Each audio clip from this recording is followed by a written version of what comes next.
Kembali lagi di Cacahan Literasi Dinas Perpustakaan dan Kearsipan Provinsi Banten. Seperti biasa, kita akan berbincang-bincang seputar dunia literasi dan berbagi inspirasi yang ada di dalamnya. Dan kali ini sudah ada tamu spesial saya, seorang ibu, seorang perempuan yang sangat luar biasa. Ada Ibu Deni. Ibu Deni Andriani. Ya, selamat datang, Bu. Selamat datang. Apa kabar ini, Bu? Baik, Baik. alhamdulillah. Oke, Bu Deni ini kebetulan salah satu pejabat di Dinas Perpustakaan dan Kearsipan Provinsi Banten. Nah, beliau sebagai apa kita langsung tanya saja nanti ya. Tapi sebelum kita tanya soal profilnya Bu Deni, saya pengen tanya dulu, gimana Bu? Kita sudah hampir 1 tahun melewati pandemi COVID-19. Pandemi ini luar biasa. Luar biasa ya? Luar biasa meresahkan ya. Luar biasa meresahkan dan bikin bete. Bikin bete ya? Okay. Mudah-mudahan cepat berlalu ya. Cepat berlalu ya. Di muka bumi ini, COVID ini. Amin. Karena memang sudah cukup melelahkan lah ya Bu ya, membosankan juga ya. Iya. Dan sampai hari ini kan masih kerja dari rumah juga Bu ya? Sehari kerja, sehari piket kita. Sehari piket, oke. Karena kan berkerumun di kantor juga, kalau terlalu banyak kan nggak boleh. Oh iya, betul. Boleh. Jadi kita sistemnya di sini dibagi piket ya. Jadi bagi piket agar di volume orang di kantor itu tidak terlalu banyak. Tidak terlalu banyak. Ya, tapi tetap walaupun kita di rumah tetap kita mengerjakan apa yang menjadi tugas kita dengan melalui Zoom meeting, dengan melalui video call dan lain-lain itu. Oke. Tapi kita tidak akan membahas soal COVID lah ya Bu ya. Tapi saya santai aja ya. Itu cuma ya kenalan lah. Nah, kalau kebetulan Bu Dini ini adalah seorang kepala bidang pengelolaan arsip di Dinas Perpustakaan dan Kearsipan Daerah. Nah, Bu, ngomong-ngomong soal arsip ini kan di Dinas Perpustakaan dan Kearsipan ini kan sebetulnya ada perpustakaan, ada kearsipan. Tapi kan masyarakat Bu lebih familiarnya ngomong perpustakaannya doang nih, sementara kearsipannya doang. Nah, sebagai kepala bidang pengelolaan arsip, melihatnya seperti apa ini Bu? Memang kalau sebetulnya selama di dunia ini masih ada kehidupan, itu arsip itu pasti ada. Pasti ada, betul. Tapi karena kalau arsip mungkin cenderung kepada dokumen dan kepentingan-kepentingan yang sifatnya urgen atau data yang lain. Kalau perpustakaan kepada sasarannya lebih menjurus kepada anak-anak sekolah, kebetulan gitu. Terus gemar membaca dan lain-lain. Mungkin itu perbedaannya. Tapi ke depan mungkin kita juga akan terus-terusan mensosialisasikan. Selama ini kita kan mensosialisasikan arsip itu untuk Provinsi Banten di OPD. Nah, ke depan nanti kita udah merambah ke sekolah-sekolah juga bagaimana pentingnya arsip. Nanti kemudian bisa ke BUMN, BUMD, ke masyarakat. Masyarakat juga kita sering mengadakan juga kita sosialisasi bagaimana pentingnya arsip seperti Kota Tangerang. Kota Tangerang itu sering mengundang kita untuk menjadi narasumber terhadap masyarakat bagaimana pentingnya arsip itu bagi masyarakat, cara penyimpanannya dan lain-lain. Contohnya misalkan menyimpan ijazah, akte kelahiran dan lain-lain. Itu ada tata cara memang bagaimana menyimpan arsip yang baik itu agar tidak kena rayap, agar tidak kena si kertasnya itu tidak rusak begitu ya? Nggak rusak dan lain-lain. Kita itu memberikan sosialisasi bagaimana pentingnya arsip juga bagi masyarakat dan bagaimana cara penyimpanannya. Artinya arsip ini sebenarnya kepentingannya itu tidak hanya untuk dokumen-dokumen yang ada di pemerintahan Bu ya, tapi masyarakat secara individu juga sebenarnya punya beberapa arsip-arsip yang itu tidak kalah penting dengan dokumen. Jelas, sangat-sangat jelas. Karena kita kan di kehidupan sehari-hari pun kita misalkan dalam suatu keluarga pasti banyak arsip kan? Iya, betul. Ada sertifikat rumah, ada dan lain-lain. Bagaimana cara menyimpan arsip-arsip itu agar memang aman gitu, aman gitu kan? Gitu. Nah itu kita mengadakan sosialisasi. Kita sering diundang juga menjadi narasumber untuk pentingnya arsip. Pentingnya arsip itu. Biasanya orang ingat arsip itu Bu, kalau lagi butuh uang Bu. Betul. Karena itu salah satu persyaratan KK, kartu keluarga, KTP, itu kan itu. Nah ini Bu, arsip ini kan sebenarnya sangat penting, tapi kadang-kadang masyarakat tuh menganggap penting nggak penting itu ya. Misalnya ketika kita mau mengajukan misalnya bantuan atau mengurus satu administrasi dan sebagainya kan sangat butuh itu. Yeah. Ada KTP, kemudian ada kartu keluarga, bahkan kadang-kadang kalau yang sudah menikah ada akte nikah itu ya itu. Nah, artinya sebenarnya ini yang kayaknya banyak belum diketahui sama masyarakat, Bu. Itu. Tapi sebelum ke sana sebenarnya, Bu, mungkin biar masyarakat dan pendengar kita tahu itu sebenarnya apa sih sebenarnya arsip itu saja, dan kemudian ada nggak, Bu, jenis-jenis arsip itu kan? Ada. Kebetulan kan kita Dinas Perpustakaan dan Kearsipan Provinsi Banten itu ada bagian perpustakaan dan bagian kearsipan. Bidang kearsipan itu ada 3 KASI. Pertama, KASI pengelolaan arsip dinamis. Kedua, KASI pengelolaan arsip statis, dan ketiga KASI layanan. KASI layanan. Nah, kalau KASI pengelolaan arsip statis itu yaitu arsip-arsip yang memang tidak disimpan dan itu berlaku selamanya. Nah, yang itu kan selamanya. Dan itu namanya ada retensi arsip. Ada juga pemusnahan arsip, tapi nanti dilihat dari jangka waktu arsipnya itu. Kalau pengelolaan arsip dinamis yaitu arsip yang inaktif, yang sekarang sedang berlangsung. Berlangsung. Misalkan surat menyurat dan lain-lain itu. Nah, kalau layanan arsip itu di sini KASI layanan itu tugasnya itu melayani apabila masyarakat atau OPD atau dari yang lain-lain membutuhkan arsip yang mereka butuhkan. Nah, itu adanya di layanan arsip. Ada nggak contoh misal kayak kemarin ada masyarakat dari Kota Tangerang Selatan. Mereka ingin mencari arsip tentang tanah. Arsip tanah. Nah, kemudian karena di kita belum ada. Nah, kita cari dulu di daftar arsip ada nggak nih? Ternyata tidak ada. Makanya kita arahkan ke Andri atau ke yang lainnya. Nah, ada juga yang nyari arsip tentang situ kan atau apa kan. Nah, itu kan kalau kita tidak ada ya kita arahkan ke Andri atau yang lainnya yang lebih tinggi dari kita. Dan di kita ini bidang arsip ini sekarang kita ini lagi pada fokus pada penataan arsip yang ada di OPD. OPD yang ada di Provinsi Banten, termasuk kabupaten kota. Kabupaten kota juga pembinaannya dari kita. Oh, artinya bidang pengelolaan arsip yang ada di Dinas Perpustakaan dan Kearsipan daerah ini dia tidak hanya internal di DPK saja, Bu? Oh, tidak. Kan kita ada tugas tupoksi kita, yaitu kita membina, mendampingi, mengawasi, ada pengawasan itu arsip-arsip yang ada di OPD. Organisasi Perikat Daerah, SKPD lah, SKPD ya, juga. Kita tiap tahun itu ada lomba pengawasan untuk arsip LKD, Lembaga Kearsipan Daerah untuk kabupaten kota. Nah, kemudian kemarin itu kita alhamdulillah Provinsi Banten selama 2 tahun ini kita udah juara 1 nasional untuk LKD-nya. Lembaga Kearsipan Daerahnya. Nah, kami itu se-Indonesia, Bu, ya? Se-Indonesia.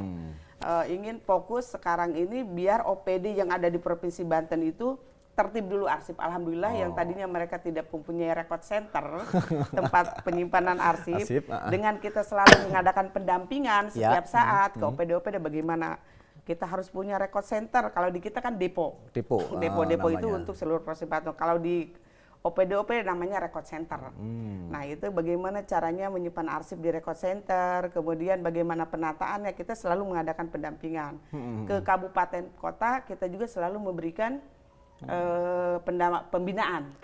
Nah, selanjutnya nanti kita tiap tahun itu ada lomba LKD itu untuk kabupaten kota. Artinya di tiap-tiap OPD itu idealnya harus punya seorang arsiparis. Itu berapa, Bu? Untuk OPD itu idealnya berapa orang, Bu? Tergantung luasnya. Kayak misalkan kalau OPD biasa, misalkan Dinas Pertanian cukup 2. Berarti tergantung tupoksi atau kebesaran. Kalau Bapenda kan terdiri dari UPT. Oh ya. Nah, kayak yang ada UPT itu kayak Dindik, berarti kan ada UPT. Ya. Jadi selain di Dinas Pendidikannya dia harus ada arsiparis minimal 2 orang. Kemudian di UPT-nya sebetulnya harus ada.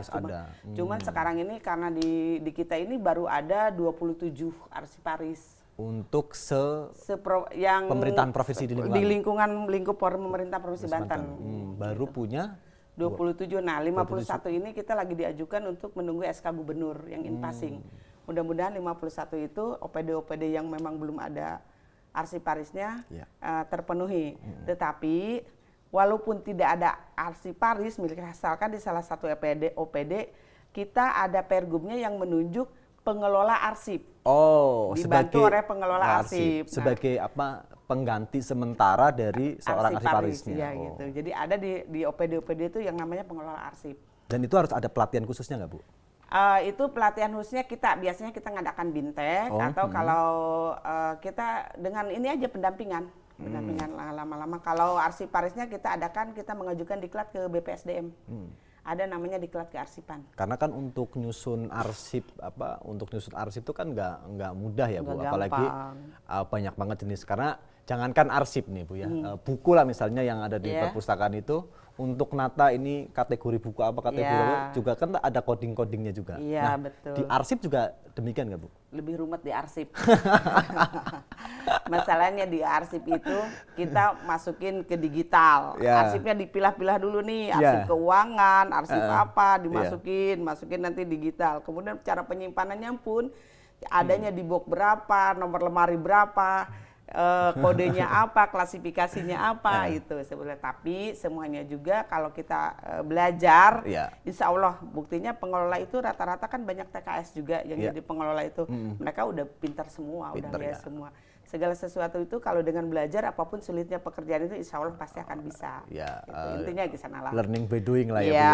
Yang penting belajar.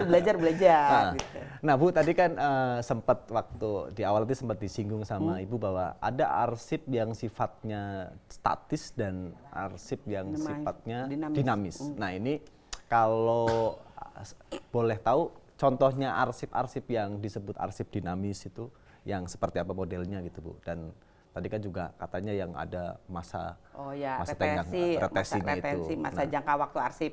Karena saya juga nggak tahu ini, Bu. Kalau arsip dinamis itu kan arsip yang berlaku sekarang. Berlaku sekarang kayak surat menyurat yang ada kegiatan di tahun ini dan itu memang masih nama arsip dinamis yang berlangsung. Tapi kalau arsip statis itu yang arsip yang sudah tidak berlaku sekarang tapi masih dibutuhkan atau mungkin bisa dimusnahkan. Nah, cara pemusnahan itu kita lihat dari retensi arsip, jangka waktu arsip. Jangka waktu arsip itu apakah arsip ini udah pantas dimusnahkan atau tidak, itu ada nanti kita membentuk tim. Tim pemusnahan arsip namanya, tim penilai arsip. Nah, itu biasanya kalau tim pemusnahan arsip diketuai oleh Pak Sekda. Pak Sekda langsung. Atau Pak Sekda langsung karena ada biro hukumnya, ada inspektoratnya, ada misalkan kayak kita ini ada arsip yang ex Hutbun. Arsip ex-Hutbun kan Hutbunnya udah nggak ada. Iya, betul. Karena jadi BLHD dengan Dinas Pertanian kan kemudian. Nah, itu dulu mungkin Dinas Perhutanan ya. Iya, dulu Hutbun, Kehutanan dan Perkebunan. Banyak yang ex DPKAD dulu, ternyata DPKAD-nya ada lagi kan itu. Nah, arsip-arsipnya ada di kita. Balitbangda kan nggak ada kan, arsipnya ada gitu. Nah, itu nanti kalau kita ingin memusnahkan arsip itu yang memang sudah pantas dimusnahkan, maka ada tim penilainya, apa pantas enggak nih udah dimusnahkan. Nah, itu nanti ada tim pemusnahan yang diketuai oleh Pak Sekda. Nah, itu yang tergantung lihat dari retensi. Umur arsip. Artinya retensi itu mudahnya adalah jangka waktu arsip ini bisa digunakan atau sudah tidak gitu ya? Ya, itu rata-rata biasanya 10 tahun. 10 tahun. Itu biasanya bentuknya arsip yang seperti apa, Bu? Yang misalkan kayak Balitbangda gitu kan, kalau SPJ kan boleh itu. Tapi di lain itu juga kita punya digitalnya. Jadi sebelum dimusnahan itu masuk di ini dulu, di backup. Di backup lagi. Pemusnahannya berarti cuma fisiknya doang? Fisiknya doang. Tapi kalau dokumentasinya sudah ada ada backupnya ya? Ada. Kemudian kalau arsip statis juga ada yang namanya arsip vital. Arsip vital. Nah, arsip vital itu sama sekali tidak boleh dimusnahkan. Contoh sertifikat.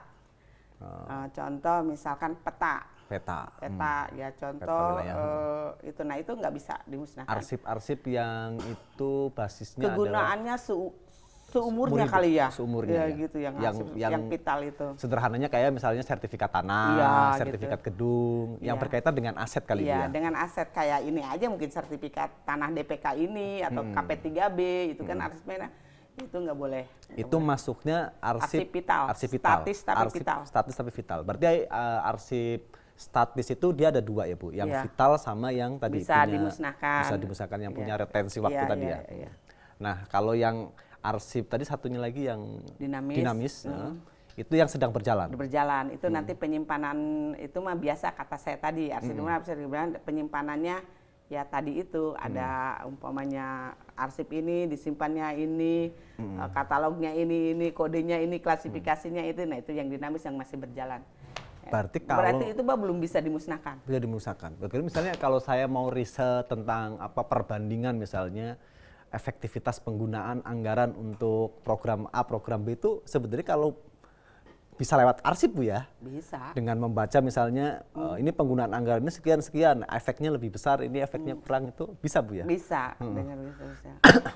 Nah Bu, arsip ini kan penting ya, karena kalau saya membaca berita misalnya soal laporan LHBPK misalnya, itu kan basisnya dokumen. Ya. Otomatis yang disebut dokumen ini kan arsip ya Bu ya? Iya betul. Nah ini kan berarti sangat penting sekali Bu ya, karena untuk mendapatkan predikat dia wajar tanpa pengecualiannya, disclaimer, terus WDP itu basisnya arsip. Nah karena ini penting, kalau mungkin elok nggak ya saya menanyakan ke Ibu, tapi kalau boleh dijawab boleh nggak sih sebenarnya? Pemerintahan kita sendiri Bu, khususnya teman-teman di OPD itu seberapa besar Bu aware sama soal-soal kearsipan begini Bu? Oh sekarang alhamdulillah kita punya Pak Gubernur dengan Pak Sekda yang sangat mendukung, mendukung program arsip. Sampai Pak Sekda itu beliau itu sampai pembuatan record center juga beliau sampai terjun misalkan sampai melihat nih bagus negara kita waktu di pariwisata itu ya. Pak Gubernur juga kita ada perdanya, ada pergubnya, ada ya. Jadi terus kalau dulu mungkin arsip itu dipandang sebelah mata ya. Apalagi pejabatnya dikasihkan di mana, di arsip, seolah-olah dibuang, tidak. Padahal itu arsip itu punya apa ya, saya di arsip itu luar biasa senang, dan memang kita banyak ininya, tidak ada arsip itu yang tidak habis pekerjaan. Setiap saat pekerjaan, dan Pak Gubernur itu mendukung kita, jadi pengelola arsip itu ada ininya lah, ada suntikan-suntikan ininya lah biar mereka semangat untuk mengelola arsip itu. Misalkan dikasihnya ekstra puding, dikasihnya apa-apa gitu kan. Nah, kemudian kalau suatu daerah dinyatakan WTP tapi pengelolaan arsipnya kurang bagus, itu bisa. Menurut emang pernah ada pidato, saya lupa ya. Siapa ya lupa, bahwa suatu daerah dinyatakan WTP tapi pengelolaan arsipnya tidak baik, itu bisa ditinjau kembali. Iya, bisa. Saya sepakat Bu, percaya. Karena apa? Karena basic dari pemeriksaan laporan LHBPK itu kan juga dokumen. Dokumen. Kalau dia penataan arsipnya acak-acakan nggak bagus, pasti kan akan berpengaruh. Karena dia membaca dulu ketertiban soal arsip. Karena dari situ nanti kita akan ketahuan anggarannya itu memang digunakan sesuai dengan peruntukannya atau tidak, kan begitu. Itu artinya memang ini yang mungkin banyak orang belum ketahui soal arsip itu ya. Padahal tapi kita suka ini juga sih Pak. Sebetulnya di masyarakat kita ada yang namanya pusling. Itu arsip keliling. Oh ada? Ada. Oh selain ada. Karena ini pandemi, jadi kita 2020 itu tidak melaksanakan sampai sekarang juga tapi kita sudah memprogramkan. Jadi kita mengadakan arsip keliling, ada itunya juga ada Pak. Apa namanya? Mobilnya. Jadi kita misalkan ada permintaan masyarakat, misalkan di SD, di kelurahan, di mana anak-anak yang KN, karena kita pernah ke sumur, pernah ke itu. Nah kita bawa mobil untuk arsip keliling. Di samping kita bawa arsip-arsip foto, dokumen dan lain, kita ada pemutaran filmnya. Ada pemutaran film, misalkan berdirinya Provinsi Banten, biar orang tahu film dokumenternya dan lain-lain. Kita selalu ada itu ke kabupaten kota. Tadi kalau soal film dokumenter itu masuk arsip juga tuh? Arsip media. Arsip media? Iya, masuk. Itu tetap masuk? Ada. Termasuk beberapa catatan-catatan sejarah barangkali, Bu? Ada, masuk. Itu masuk arsip ya? Arsip, masuk. Nah, artinya arsip itu dia tidak hanya sebatas, jadi dokumen-dokumen yang memang punya nilai guna juga, tapi hal-hal yang terkait dengan catatan sejarah juga itu masuk. Sangat arsip sekali masuknya. Kan kayak di Andri misalkan, bagaimana kemerdekaan RI, bagaimana misalkan pahlawan-pahlawan, itu kan arsip sejarah namanya, masuk itu pasti ada. Kayak di kita juga kan misalkan berdirinya Provinsi Banten, bagaimana rapat-rapatnya, itu kan arsip juga. Nah, itu arsip yang tidak boleh dihilangkan. Itu termasuk kategori vital. Vital, arsip. Termasuk kan kalau misalnya kita mengajukan seorang menjadi pahlawan nasional, itu kan harus tahu rekap. Iya. Artis sampai sepenting itu ya, Bu? Iya. Nah, sekarang arsip juga kan ada di arsip namanya media baru. Kalau dulu kita itu foto itu album berapa susun kegiatan, satu kegiatan aja berapa foto. Nah, sekarang dengan teknologi kita, jadi kita cukup foto-foto itu tidak memakai album. Nanti ada istilahnya arsip media baru. Bagaimana kita menyimpan foto-fotonya dengan digital. Artinya foto-foto itu dalam suatu tempat. Nah, sambil kita bikin narasi. Narasinya kita misalkan kita pengen tahu wawancara saya dengan siapa? Mas Ken, wawancara saya dengan Mas Ken ini hari ini tanggal sekian. Kalau kita di foto dia, kita tinggal ngetik klik di komputer, udah adanya disimpan di mana, di tempatnya ini. Nggak kayak dulu. Dulu dengan album-album gitu. Nah, sekarang untuk foto-foto dokumen ini juga sudah ada namanya media baru. Media baru. Arsip media baru. Nah, gitu. Bu, kalau berarti misalnya kalau saya mau pengen lihat foto-foto masa lalu Banten dong, banyak di layanan. Mas Ken tinggal lihat aja ke sana, mau foto zaman dulu, foto Masjid Banten dan lain-lainnya ada di kita lengkap. Jadi kalau termasuk teman-teman masyarakat secara umum ya, kalau ingin mengakses arsip-arsip tentang sejarah Banten gitu ya, Bu? Boleh. Mau pinjem pun boleh. Boleh. Boleh. Tapi kita ada nanti teknik cara peminjamannya bagaimana. Kayak ini aja, kayak perpustakaan, pinjam buku gitu ya gitu. Jadi dikembalinya kapan atau ada boleh, nggak apa-apa. Itu. Jadi kalau teman-teman yang senang dengan wacana sejarah, terus kisah-kisah masa lalu itu ada ya. Ada. Lengkap nggak, Bu, tapi Bu? Ya? Lengkap nggak? Kalau dikatakan lengkap belum karena kita masih perlu penelusuran arsip. Kita sementara ini penelusuran arsip belum semuanya kita ambil lah gitu ya, karena berbagai masih ada yang harus kita pertimbangkan, misalkan anggarannya dari segi apa ya, kan betul. Kan. Karena kan untuk melakukan penelusuran sesuatu yang itu berkaitan dengan masa lampau itu selain nyarinya yang sulit. Iya kan bisa aja kita ternyata arsip itu adanya di Belanda, di Inggris, kan kita harus ke Belanda, ke Inggris. Tapi kalau tidak salah, Bu, tahun lalu sebelum terjadi pandemi ya, Pak Gubernur Wahidin Halim kan juga sempat mewacanakan akan mengambil beberapa arsip kita yang ada di Leiden ya, di Belanda itu. Betul. Itu gimana, Bu, kabarnya, Bu? Ya karena mungkin sekarang keburu pandemi gitu kali. Jadi mungkin kita jangankan mau ke Belanda, ke luar daerah provinsi aja kita udah takut sekarang kan. Tapi sebetulnya itu memang udah ada program kita ke sana, Pak. Ke sana, Mas. Jadi udah ada program, Pak. Memang saya ucapkan terima kasih Pak Gubernur, Pak Sekda itu sangat mendukung dengan pengelolaan arsip ini. Arsip ini harus maju, harus benar pengelolaannya, terutama kita di OPD Provinsi Banten. Nah, nanti kita juga akan meluas gitu ke SMK, SMA yang ada kan SMA sekarang kewenangannya di Provinsi Banten, SLTA Provinsi. Nah, nanti kita akan melakukan pendampingan juga ke SMA, SMK yang ada di Provinsi Banten itu. Dan mungkin buat teman-teman pendengar cacat literasi di Banten, kalau di Provinsi Banten juga sudah ada beberapa arsipnya Syekh Nawawi Al-Bantani ya, Bu, ada. Yang itu juga sudah kalau tidak salah sudah 9 buku. 9 buku ya, Bu. Ya, yang diterjemahan dari bahasa Arab, bahasa Arab sama bahasa Arab kalau nggak salah. Sama bahasa Belanda kalau nggak salah itu ada. Itu sudah diterjemahkan ke bahasa Indonesia? Ada, udah terjemahkan. Kalau yang saya tahu sih terakhir yang Al-Munir itu Bu ya? Ada, itu 6 buku. 6 buku. Iya, jadi teman-teman silahkan datang ke arsip itu ya. Silahkan ditunggu. Tapi jangan banyak-banyak orangnya karena kan sekarang kita dibatasi ya. Oh iya betul. Jadi saya juga takut juga. Ya nantilah setelah COVID ini berlalu lah ya Bu ya. Mudah-mudahan cepat musnah di muka bumi ini COVID-nya. Biar kita udah greget. Ingin bergerak gitu, ingin apa namanya sosialisasi, ingin pendampingan, cuman kan karena kondisi begini jadi kita masih memilah-milah mana yang lebih urgen kita laksanakan, yang memang enggak ya kita tunda dulu sementara. Oke, jadi jadi buat teman-teman sekali lagi selain memang ada arsip yang memang itu menjadi milik negara itu ya, ada juga arsip yang sebenarnya milik kita pribadi dan itu juga nggak kalah penting Bu ya.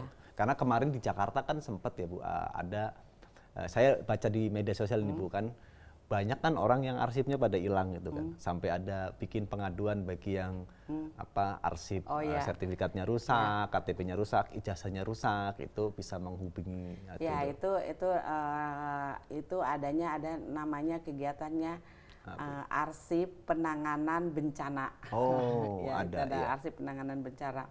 Jadi kalau di ANRI itu sudah jalan, kalau di kita mungkin insya Allah tahun ini kita sudah mencanangkan, cuman memang belum jalan untuk arsip penanganan bencana. Tapi di salah satu kabupaten sudah ada juga. Gitu. Sudah ada juga ya, Bu? Insya Allah ke depannya mungkin kita akan lakukan itu. Karena itu kan harus ada alatnya juga, Mas. Ada alatnya yang memang untuk bagaimana kalau kayak masyarakat nih banjir sekarang nih kan. Banjir itu bukan masyarakat aja, mungkin ada kantor-kantor desa dan lain-lain. Kan itu kan ada arsipnya. Nah, itu kan kita namanya itu nanti kita arsip penanganan bencana itu. Gitu. Ada lagi ya? Ada penanganan bencana. Arsip penanganan bencana. Jadi yang jadi korban bencana bukan cuma barang-barang mewah itu ya. Arsipnya. Arsip juga itu juga sesuatu yang harus juga ditangani. Nah itu yang udah jalan di ANRI. Kebetulan kita baru akan tahun kemarin kita udah akan ke sana, cuman mungkin ya itu tadi ya prosesnya belum sampai ke sana. Saya sih kemarin sih baca di media sosial, kemarin kan ada beberapa daerah di Indonesia yang banjir tuh ya, ada beberapa yang membuka layanan untuk pengaduan. Nah biasanya kalau itu kan kita di kabupaten kota udah kita berikan pendampingan juga agar di kabupaten kota untuk arsip penanganan bencana itu gitu. Di samping nanti mereka lapor kita juga gitu. Siap. Terima kasih banyak nih Bu, menarik banget. Saya jadi sedikit tercerahkan lah soal arsip itu ya. Karena ternyata itu harta mewah Bu ya. Sangat, selama kita masih ada kehidupan di dunia ini, arsip itu nomor 1. Artinya juga arsip selain itu menjadi keabsahan dari aset itu itu juga menjadi salah satu mungkin prasyarat pemerintahan yang good governance dan clean governance ya. Oke, terima kasih sekali lagi Bu Deni. Semoga terus semangat untuk berkarya. Ya, mungkin saya juga mohon maaf, mungkin apabila dalam penjelasannya kurang berkenan atau kurang puas atau gimana, nanti bisa lanjut di setelah ini bisa kita ngobrol-ngobrol di lain kesempatan. Jangan dikasih semua Bu, kalau dikasih semuanya nanti nggak mau ke arsip. Oh gitu.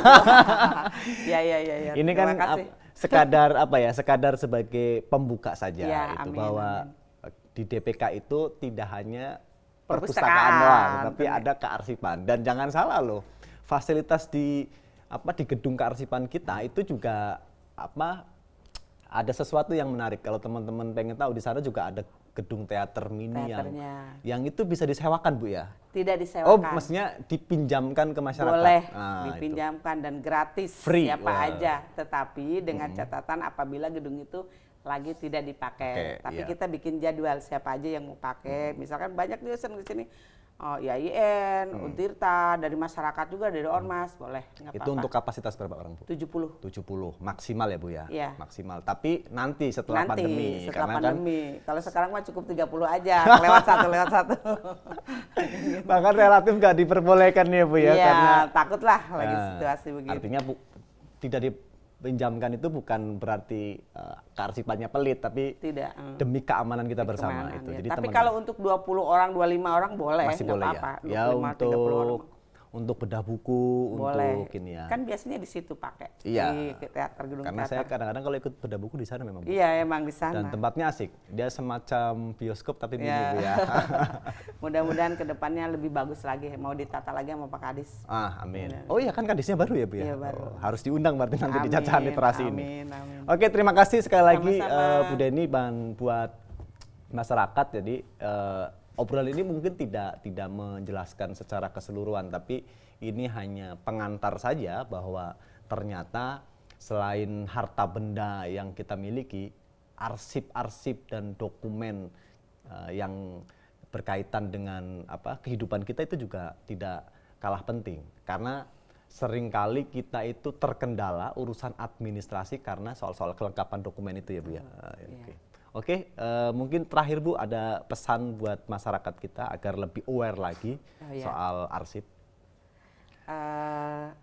Kepada masyarakat khususnya Provinsi Banten, saya himbau agar baik-baiklah menyimpan arsip, karena arsip itu adalah arsip sebagai dokumen, sebagai jati diri kita.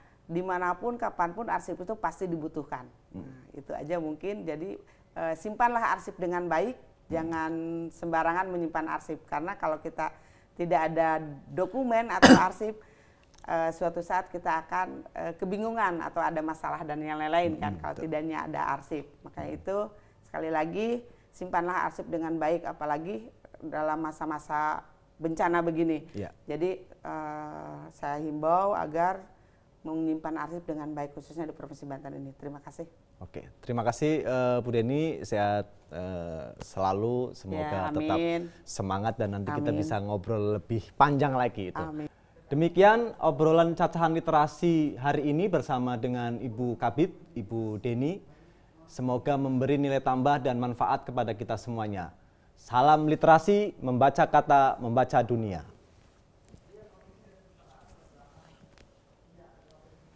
Terima kasih banyak.